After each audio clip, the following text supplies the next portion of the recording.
하나님의 말씀 신약성경 고린도후서 5장 11절입니다.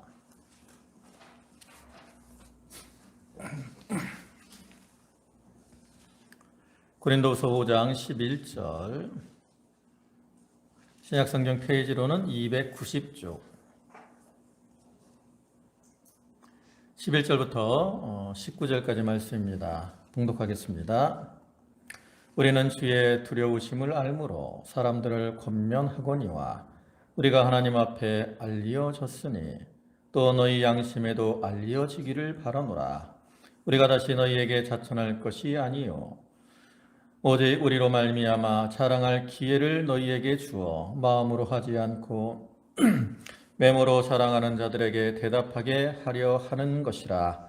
우리가 만일 미쳤어도 하나님을 위한 것이요 정신이 온전하여도 너희를 위한 것이니 그리스도의 사랑이 우리를 강권하시는도다. 우리가 생각건대 한 사람이 모든 사람을 대신하여 죽었은즉 모든 사람이 죽은 것이라. 그가 모든 사람을 대신하여 죽으심은 살아있는 자들로 하여금 다시는 그들 자신을 위하여 살지 않고 오직 그들을 대신하여 죽었다가 다시 살아나신 이를 위하여 살게 하려 함이라. 그러므로 우리가 이제부터는 어떤 사람도 육신을 따라 알지 아니하노라. 비록 우리가 그리스도도 육신을 따라 알았으나 이제부터는 그같이 알지 아니하노라. 그런즉 누구든지 그리스도 안에 있으면 새로운 피조물이라.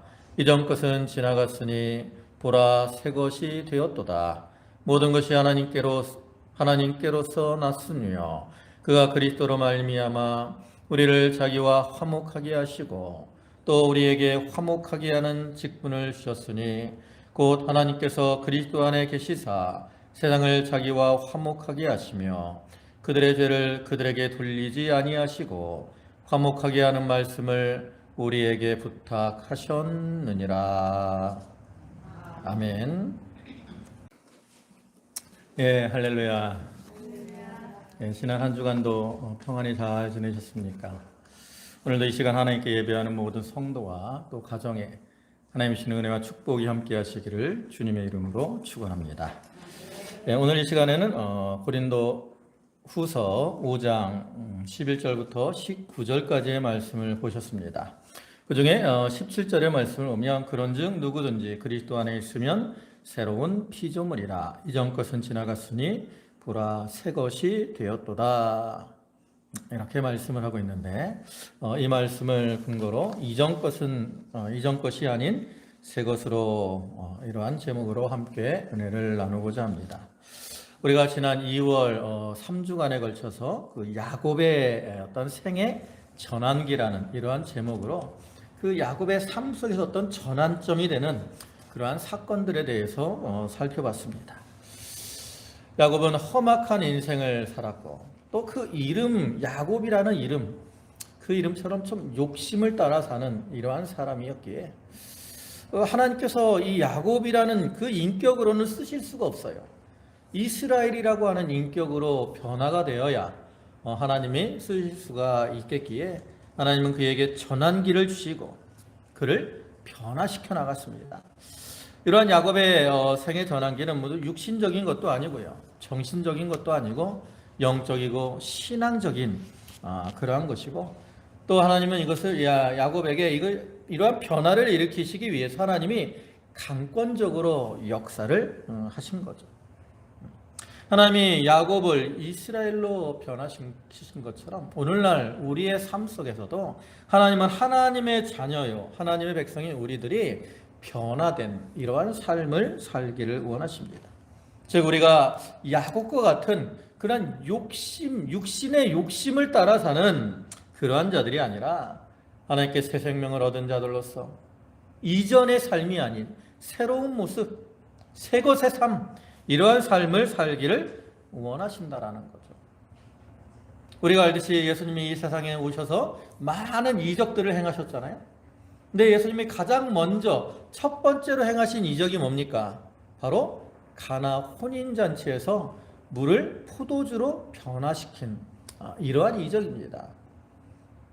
예수님이 이와 같이 처음에 이 물을 포도주로 변화시킨 이적을 행하신 것은 어떤 술 좋아하는 사람들은 이거 봐라, 예수님이 물 포도주로 만들어주지 않았느냐, 술 먹어도 된다, 이런 이상한 소리들을 하지만, 예수님은 우리가 이렇게 보잘것없는 그 발 씻는 그런 물이 아니라 이제는 잔치에 귀하게 쓰임받는 포도주와 같은 자로 변화가 되라고, 그러한 변화의 역사를 가장 첫 번째 이적으로 행해 주신 거라는 거예요. 그래서 우리가 하나님의 은혜로 새 생명을 얻었고 이제는 좀 변화된 이러한 모습을 가지고 살아가야 되는데, 우리는 아직도 여전히 과거의 모습, 이전의 모습, 거기에 얽매여 살아갈 수가 없다. 살아가는 경우가 많다라는 거죠.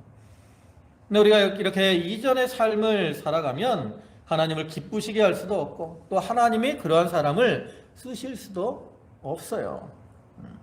또 우리는 하나님을 기쁘시게 하고 또 하나님께 귀하게 쓰임받기 위해서 이전 것이 아닌 이제 새 것으로서의 삶을 살아가야 된다는 거죠.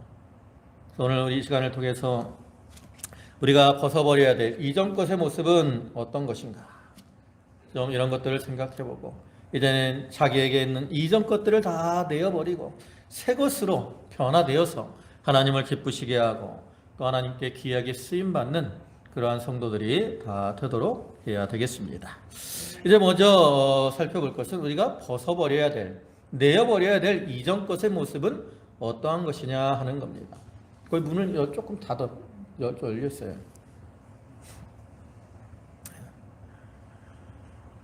우리가 이 새 옷을, 아주 좋은 옷을 사서 입으려면 그 전에 입고 있던 이렇게 낡은 옷, 헌 옷은 벗어버려야 되는 것처럼, 우리가 새 것으로의 삶을 살기 위해서는 이전 것으로의 삶의 모습을 좀 벗어버려야 됩니다.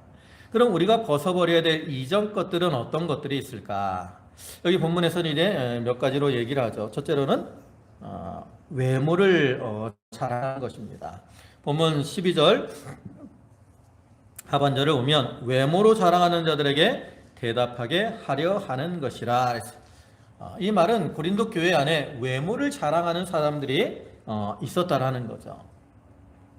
그럼 이렇게 외모를 자랑하는 자들은 누구를 가리키느냐? 그 당시에 이 고린도 교회에 들어왔던 거짓 선지자들, 또 거짓 사도들, 그들을 가리키는, 다시 말해서 그 유대로부터 내려온 율법주의자들, 유대주의자들을 가리킵니다. 이들은 무엇을 자랑했느냐? 자기 육신의 할례를 자랑했어요.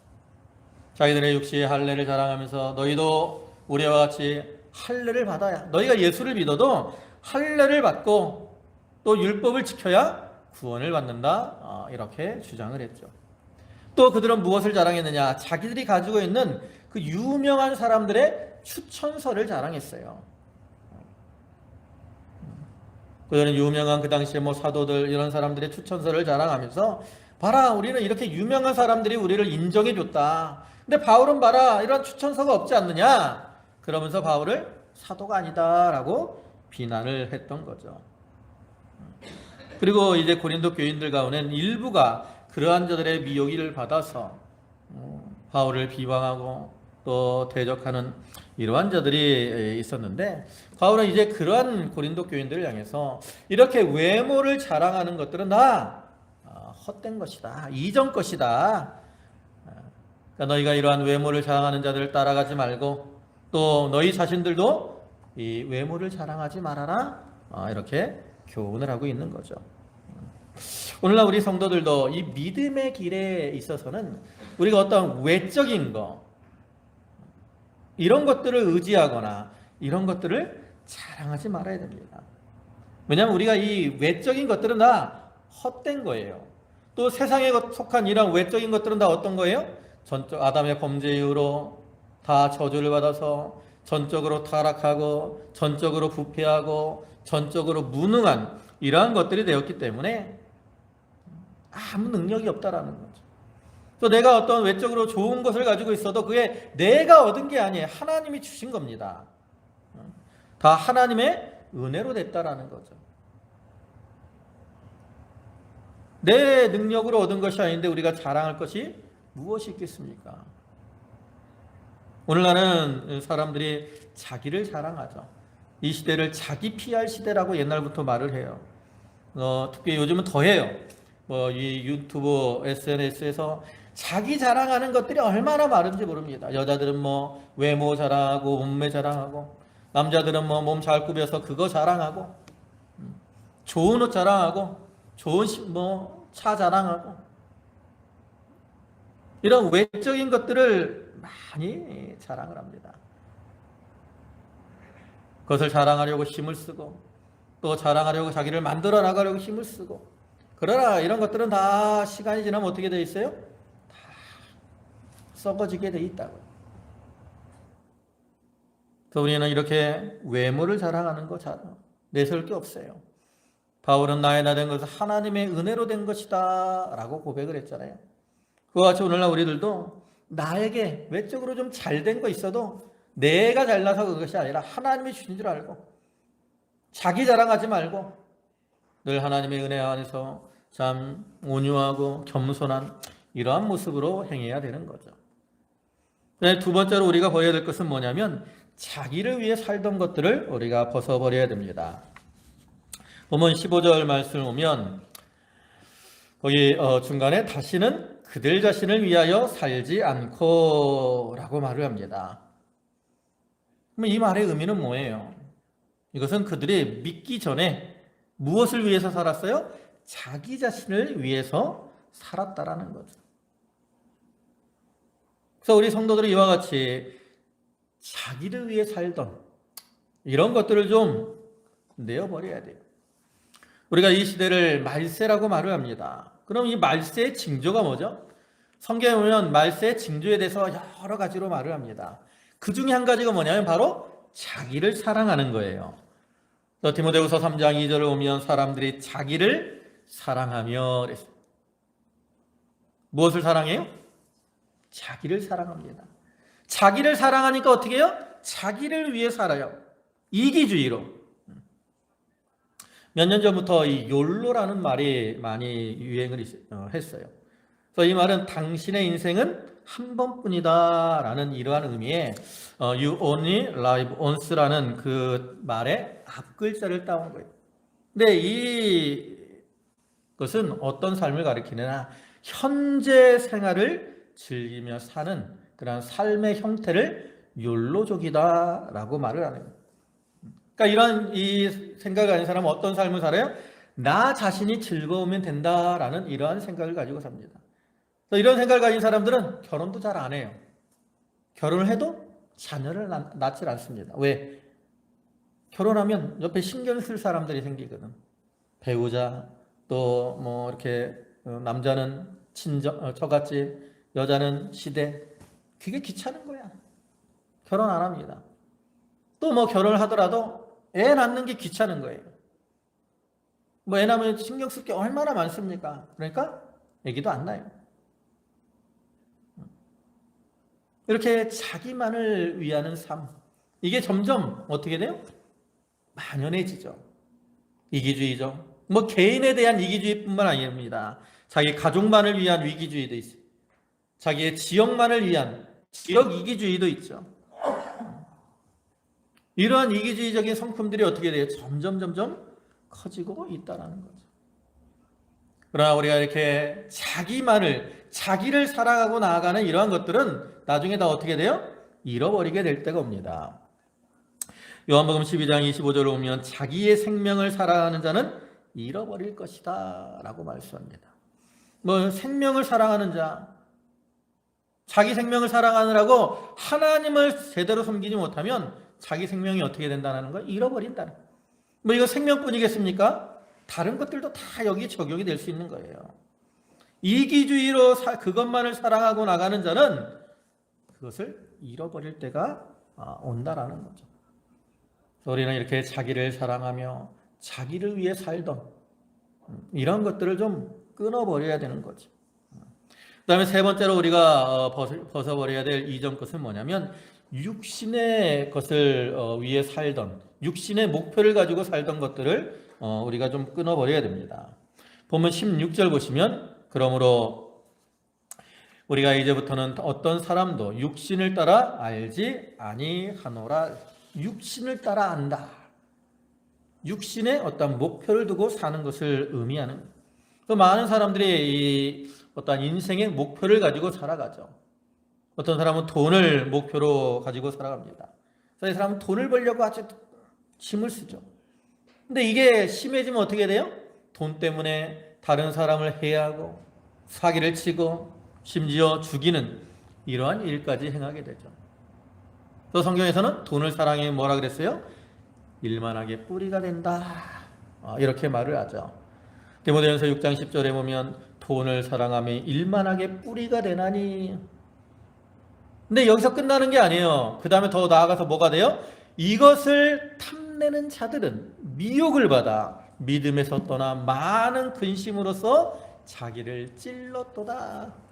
일만하게 뿌리가 되어서 죄악을 행할 뿐만 아니라 그것으로 인해서 자기가 어떻게 돼요? 근심하게 되고 찔리게 되는 이러한 고통을 당하게 된다라는 거죠. 또 어떤 사람은 권세에 목표를 두고 살아갑니다. 이런 사람들은 세상에 권세를 잡으려고 싸우고 다투고 분쟁을 하죠. 또 옛날 말에 그런 말이 있어요. 권세는 부모 자식과도 나눌 수 없다. 그 권세를 잡기 위해서 부모도 죽이고 또 형제를 해야 하는 이러한 일들이 많았어요. 그 조선의 3대 왕이 누굽니까? 태종 이방원이죠. 이방원은 1차, 2차에 걸쳐서 왕자의 난이라는 것을 겪습니다. 그래서 이 이방원은 이 왕자의 난을 통해서 자기를 이렇게 대항하던 그 형제들을 많이 죽이게 되죠. 그리고 그 자신이 이제 조선의 3대 왕이 되는 거예요. 또 우리가 잘 아는 그 세조라는 왕이 있죠. 7대, 조선의 7대 왕입니다. 세조는 어떤 인물이죠? 뭐 그 개인적으로는 아주 추진력도 있고 훌륭한 사람입니다. 그러나 그가 자기가 왕이 되기 위해서 조카인 단종을 폐위시키고 또 단종에게 충성하는 많은 신하들을 죽이게 되죠. 우리가 잘 아는 사육신 이런 사람들이 이제 세조에 의해서 죽임을 당한 그런 충성들은 신하라고 할 수 있어요. 과거에 그런 일들이 많았어요. 현대에 와서도 그랬죠. 5.16 혁명, 자기가 정권을 잡기 위해서 많은 사람을 죽였습니다. 또 12.12 사태, 그것도 자기가 정권을 잡기 위해서, 권세를 잡기 위해서 많은 사람들을 죽였어요.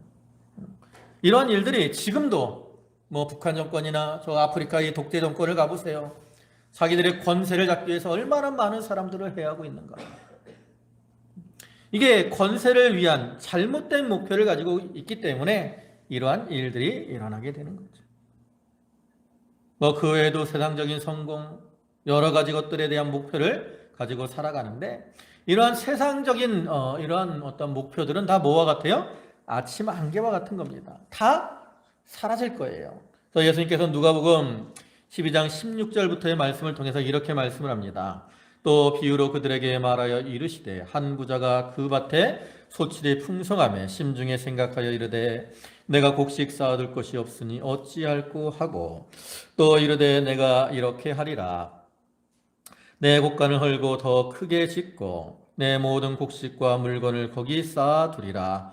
또 내가 내 영혼에게 이르되 영혼아 여러의 쓸 물건을 많이 쌓아두었으니 평안히 쉬고 먹고 마시고 즐거워하자 하리라. 하나님이 이르시되 어리석은 자여 오늘 밤에 내 영혼을 도로 찾으리니 그러면 내 준비한 것이 누구의 것이 되겠느냐 하셨으니 자기를 위하여 재물을 쌓아두고 하나님께 대하여 부유하지 못한 자가 이와 같으리라. 이렇게 세상에서 목표를 두고 잘 먹고 잘 살아보려고 할지라도 하나님이 영혼을 데려가시면 그러한 것들은 다 헛된 것이 된다. 이렇게 말씀을 하고 있는 거죠. 그래서 우리는 이러한 육신을 위한 목표를 가지고 사는 것, 물론 우리가 아무런 목표 의식을 없이 살라고 하는 그러한 의미는 아닙니다. 우리가 인생의 목표를 두고 살아가야 되는데 그 목표가 내가 돈을 많이 벌더라도 내가 잘 먹고 잘 살려고 하는 그러한 의미보다는 하나님을 위해서 하나님의 일에 더 바치고 쓰려고 하는 그러한 목표를 가지고, 기준이 뭐예요? 하나님이 되어야 된다라는 거죠. 그러지 못한 것들은 다 헛된 것이다라는 거죠. 우리가 그런 것들을 좀 내어버려야 된다라는 거죠. 그다음에 우리가 또 버려야 될 것은 뭐냐면 어두움의 일입니다. 우리가 잘 아는 로마서 13장 12절의 말씀을 보면 밤이 있고 낮이 가까웠으니 그러므로 우리가 어두움의 일을 벗고 빛의 갑옷을 입자. 이전의 삶, 어두움에 속한 것을 벗어버려야 돼요. 우리가 이 말세, 이 시대는 이제 남은 때가 얼마 남지 않은 때죠.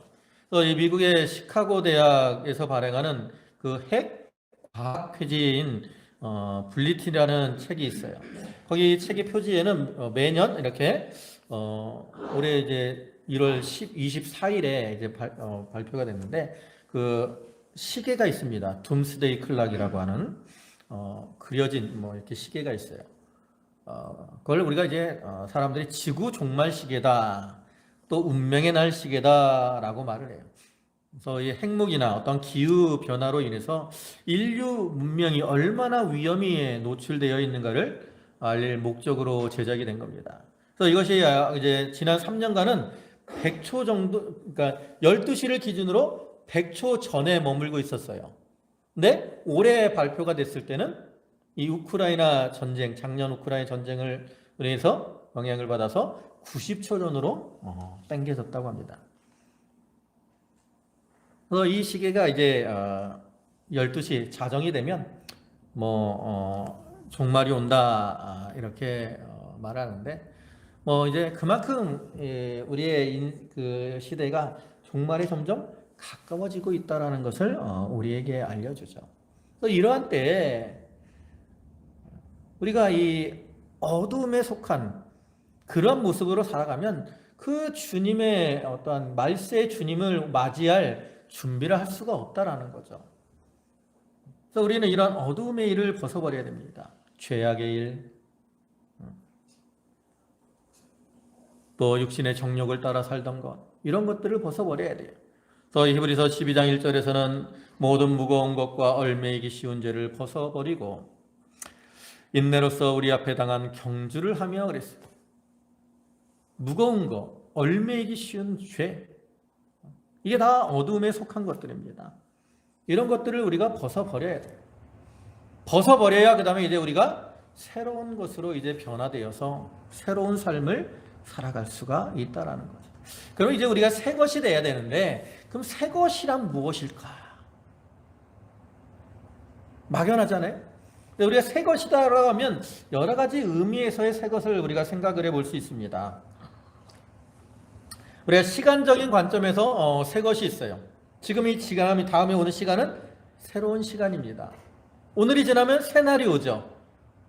연말이 지나면 또 새해가 옵니다. 이러한 시간적인 의미에서 새로운 것이 있어요. 근데 이 시간적인 의미에서 새 것은 뭐예요? 정해진 게 아니에요. 계속 바뀌는 것이고, 우리에게는 그 새 것이 다가올수록 우리의 인생은 어떻게 돼요? 점점 짧아지는 겁니다. 왜냐하면 우리에게 정해진 시간이 있는데 그 지나간 시간들이 많아지고 새로운 시간이 다가오게 되면 그 우리에게 남은 시간들은 점점 짧아지게 되죠. 그다음에 또 이제 다른 관념적인 의미에서의 새 것이 있습니다. 그래서 이것은 그 사람의 어떤 주관적인 경험, 관점에 따라 결정이 되죠. 그러니까 본래부터 있던 것이고 또 다른 사람이 볼 때는 새 것이 아닌데 나에게는 새로운 그러한 것이 되는 거예요. 그래서 제가 어제 이제 저희 고등학교 이제 동문 기독 성교회가 있습니다. 경신 동문 기독 성교회라고 있는데 거기서 이제 설교를 부탁을 해가지고 어제 가서 이제 잠깐 설교를 하고 왔습니다. 뭐 전에도 부탁을 했는데 시간이 안 맞아서 못 갔는데 이번엔 저희가 이제 80기인데 저희 동문 저희 동기 주체로 이제 주관해서 예배를 드리는 것이어서 전에는 이제 그 다른 저기 파주에 포천 쪽에 있는 동기 한 명이 있거든요. 걔도 목회하는 동기가 있어서 걔가 설교를 했고 이번에는 이제 저한테 부탁을 해서 제가 설교를 했는데 그 모임은 이번이 처음 모인 게 아니에요. 그 주보 순서지를 보니까 83회 정기 예배라고 써 있더라고요. 벌써 이렇게 예배를 83회나 모인 거예요. 근데 그 사람들에게는 이렇게 예배가 오래된 것이고 많이 모였지만 저에게는 어때요? 그게 첫 예배라고, 처음. 새로운 예배. 왜? 저는 처음 경험을 했기 때문에. 그러한 관점에서 이제 새 것이라고 할 수 있죠. 또 이 관념에 따라 새 것이라고 하는 것은 어떤 처한 상황에 따라 의미가 변화되는 것을 말하기도 합니다. 예를 들면 여기 이제 결혼을 앞둔 처녀와 총각이 있습니다. 네, 나이가 꽉 찼어. 쉽게 말하면 한 30대 후반에서 40대 초반 정도 됩니다. 그러면 결혼하기 전에는 그 사람들을 우리가 뭐라고 부르죠, 보통? 예? 노처녀, 노총각. 그냥 처녀 총각이 아니라 노처녀, 노총각 이렇게 부릅니다. 아주 근데 이제 그 사람들이 결혼을 딱 했어요. 그럼 우리가 뭐라고 부르죠, 그때는? 새신랑, 새신부. 그냥 신랑 신부가 아니라 새신랑, 새신부예요. 결혼하기 전에는 그들이 아주 옛것이라는 의미의 노처녀, 노총각이로 불렸는데 결혼하니까 이제 뭐라고 불려요? 똑같은 나이고 똑같은 사람인데 새신랑, 새신부 이렇게 부르게 되는 거예요. 그래서 우리가 새 것이 된다라는 의미에는 이러한 의미를 좀 포함을 하고 있습니다. 100%는 아니지만 이런 관념적인 의미에서 내가 새 것은 아니에요. 내 자신이 볼 때도 나는 참 새 것답지 못해. 그러나 주님의 은혜로 내가 새 것이 되었다라는 그러한 생각을 가지고 살아가야 된다는 거죠. 세 번째로 새 것이라는 의미는 또 하나는 뭐냐면 생명과 관련이 되어서 새 것이라는 겁니다. 여기 이 물건들은 여기 컴퓨터 노트북도 있고 이제 밖에 차도 있고 그래요. 근데 우리가 그것을 사기 전에는 그 차가 새 차예요. 이것도 사기 전에는 새 겁니다. 근데 내가 사서 쓴 순간 그때부터는 그게 나한테는 좀 새 것으로 여겨질지 모르지만 다른 사람 다른 사람이 그걸 만약에 산다 그러면 그 차는 새 것으로 팔릴 수가 없어요. 그때부터는 뭐가 돼요? 중고가 되죠. 근데 왜 똑같이 좋은 물건들인데 새 것이 아니고 중고냐? 여기는 생명이 없기 때문에 그래요. 그래 만약에 그 안에 생명이 있다. 그러면 그것은 시간이 지나도 또 새 것으로 변화가 됩니다. 그래서 여기 이제 우리 콩이 있어요. 콩. 우리가 콩으로 밥을 해 먹기도 하지만 이제 땅에 심기도 하잖아요. 그래서 콩을 땅에다 심어 놓으면 어떻게 됩니까? 거기서 이제 싹이 나고 자라나서 또 새로운 콩이 열리게 되죠. 시간이 지나는데 얘는 어떤 것이 됐어요? 다시 새 것이 된 거예요. 왜 그렇습니까? 왜 시간이 지났는데 이것은 다시 새 것으로 될 수가 있는 거죠? 그 안에 생명이 있기 때문에 그래요. 생명이 있기 때문에. 그래서 이렇게 생명을 가지고 있는 거는 이 나무들도 마찬가지예요. 밑에는 묵은 게 있지만 또 새가 되고 시간이 되면 거기서 또 새로운 가지가 자라나고 또 이렇게 새로운 열매들이 맺기도 하죠. 이와 같이 생명이 있으면 거기서는 또 새로운 새 것으로 변화되는 역사가 일어나게 되는 거예요. 그럼 우리가 가져야 될 이 새 것이라는 그러한 의미는 어떤 것이겠습니까? 이 세 가지 중에 아까도 얘기했지만 관념적인 것을 전혀 없다라고 말할 수는 없지만 우리에게 있는 새 것이라는 가장 핵심적인 의미는 뭐예요? 바로 생명과 관련되는 거라는 거죠. 그래서 우리가 새 것으로 산다라는 의미는 내 안에 생명을 가지고 살아가야 될 것을 의미합니다.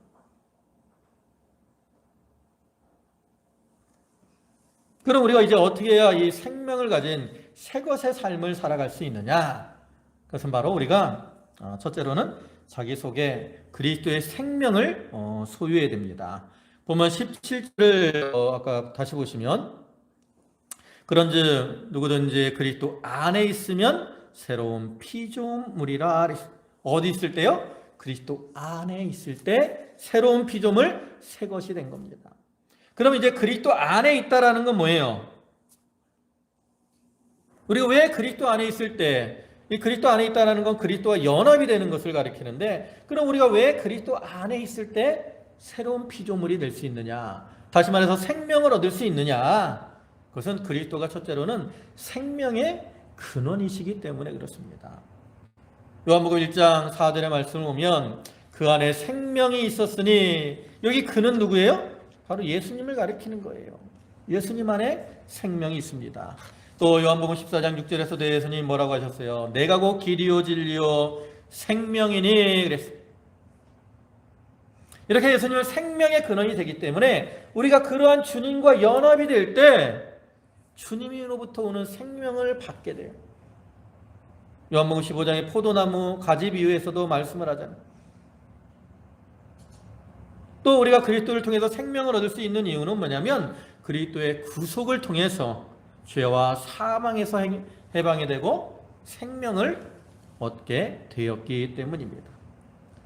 우리 모든 인류는 아담의 범죄 이후로 죄인이 되었어요. 그리고 우리가 죄인이 되었다는 건 어떤 의미입니까? 사망, 죽음을 당할 수밖에 없다라는 그러한 의미죠. 또 우리는 죄로 말미암아 죄와 사망의 종이 되었어요. 근데 그러한 우리가 어떻게 됩니까? 예수 그리스도를 통해서 죄에서 해방이 되죠. 또 그리스도께서 행하신 의를 통해서 우리가 의를 덧입어서 의인이 됩니다. 또 우리가 죄에서 해방이 되고 의인이 되었다라는 의미는 뭐예요? 사망에서 벗어나 생명으로 옮겨갔다. 이러한 의미가 있습니다.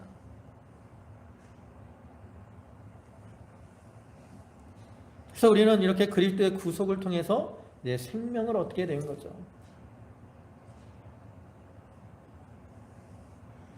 그래서 우리는 그리스도 안에 거함으로 이러한 생명을 받은 자가 되어야 되고요. 그 다음에 이렇게 생명을 받았으면 어떻게 해야 돼요? 이제 그리스도의 생명으로 살아가야 됩니다. 생명을 받았으면 그것으로 만족하는 것이 아니라 그 생명을 가진 자로서 합당하게 살아가야 돼요. 그게 바로 생명으로 살아가는 거죠. 그럼 우리가 그리스도의 생명으로 살아간다라는 의미는 뭘까? 물론 여러 가지 의미들이 있을 수 있습니다. 근데 본문에서는 무엇을 가리키느냐? 그것은 바로 사랑으로, 그리스도의 생명을 받은 자들로서 그리스도의 사랑으로 행하라 바울은 교훈을 합니다. 본문 14절을 보시면 그리스도의 사랑이 우리를 강권하시도다. 여기 그리스도의 사랑이 우리를 강권하신다라는 말의 의미가 뭡니까? 우리는 그리스도의 사랑에 끌려서 살아갈 수밖에 없다라는 거죠. 왜요? 예수 그리스도께서는 우리를 위해서 당신의 생명을 내어놓으시고 십자가에서 피 흘려 죽으심으로 말미암아 우리를 구원해 주셨어요. 우리가 이러한 구원을 통해서 이제 생명을 얻게 됐다 그랬잖아요. 그러면 이러한 구원의 원동력이 뭡니까? 근원이. 우리 구원의 근원은 뭐냐면 바로 사랑입니다. 사랑. 성부 하나님의 사랑, 성자 예수 그리스도의 사랑, 성령의 사랑. 이러한 사랑으로 인해서 우리가 구원을 받은 것이고 또 생명을 얻은 거예요. 그래서 이러한 사랑으로 구원을 얻은 자들이기 때문에 우리는 그 사랑에 끌려 살아가야 되는 겁니다. 그리고 우리가 이러한 그리스도의 사랑에 끌려 살아갈 때 우리 속에 있는 생명이 어떻게 돼요? 점점 커지게 되는 거예요. 커지게 돼요. 여러분 사랑은 어떻다 그랬어요? 가지고 있으면 그대로 있지만 나누고 베풀면 커진다라고 말해요. 옛날 복음 선거에도 있는데 그죠? 사랑은 나누고 베풀수록 커지는 겁니다. 근데 이거는 내가 뭐 이렇게 노력을 하는 것보다는 강권함을 받아서 끌려가야 돼요. 그리스도의 사랑에게 이렇게 참 낚시 바늘에 코가 낀 것처럼 꽉 껴가지고 끌려가야 돼. 그래가지고 참 사랑할 수 없는 자도 사랑하고. 오늘 본문에서는 우리가 하나님을 사랑하라고 그랬고 또 예수 그리스도를 사랑하라고 그랬고 또 우리에게 무슨 직분을 주셨다고 말씀합니까? 화목케 하는 직분을 주셨다라고 말씀하잖아요.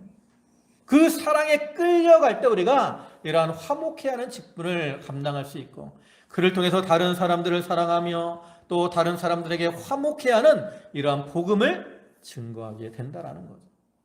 그래서 성경에 우리가 신학적으로 생명의 세계, 사랑의 세계는 같은 것이다라고 말을 해요.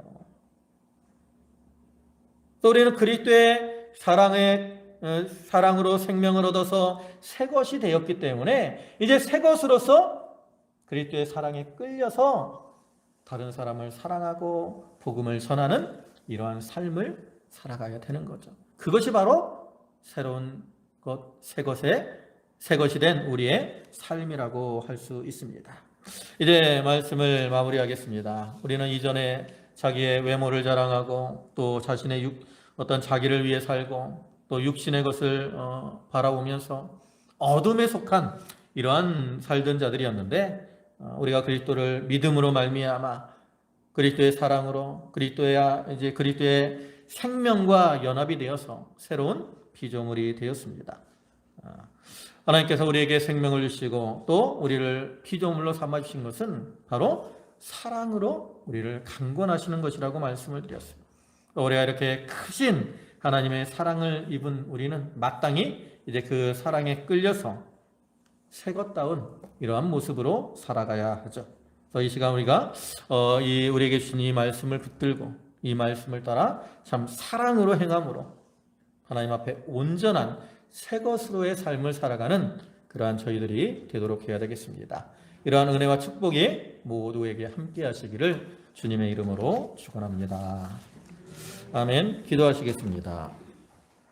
전능하시고 자비와 사랑과 긍휼이 풍성하신 주님 감사합니다. 아버지 하나님, 저희가 이전에 참 외모를 자랑하고 자기를 위해 살며 또 육신의 것을 따라가고 어둠에 속해서 살던 자들이었지만 아버지 하나님, 그리스도 안에서 새로운 피조물 새 것이 되게 하셨사오니 주여 감사를 드립니다. 그리스도의 사랑을 통해서 이제 생명을 받아 새 것이 되었사오니 이제 그리스도와 연합이 되어 살아가게 하시고 또 그리스도의 사랑의 강건함을 받아서 사랑으로 행하는 저희 모두가 되게 하여 주시옵소서. 아버지 하나님, 저희 성도들 한 사람 한 사람을 하나님이 기억하여 주시고 그들에게 참 은혜와 은총을 더하여 주시옵소서. 특별히 육신의 질고로 어려움을 당하는 성도들, 아버지 하나님이 그들의 이름을 기억하여 주시고 그들의 그 연약한 육신에 안수하시고 능력의 손으로 그들을 이끄셔서 힘을 얻게 하시고 회복되는 은총을 더하여 주시옵소서. 또 심령이 곤고하고 또 여러 가지 시험에 들어있는 성도들에게도 하나님이 위로하시고 은혜를 더하셔서 아버지 하나님 치유하여 주시고 또 평강과 기쁨으로 충만케 채워 주시옵소서. 아버지 하나님, 저희 성도들 참 오늘도 하나님이 불러주신 은혜에 감사해서 각기 예물들을 드렸습니다. 그 바치는 손길과 심령을 기억하여 주시고 하늘의 신령한 것과 땅에 기름진 것으로 저들에게 충만케 채워 주시옵소서. 예수님의 이름으로 감사하며 기도 올리옵나이다. 아멘.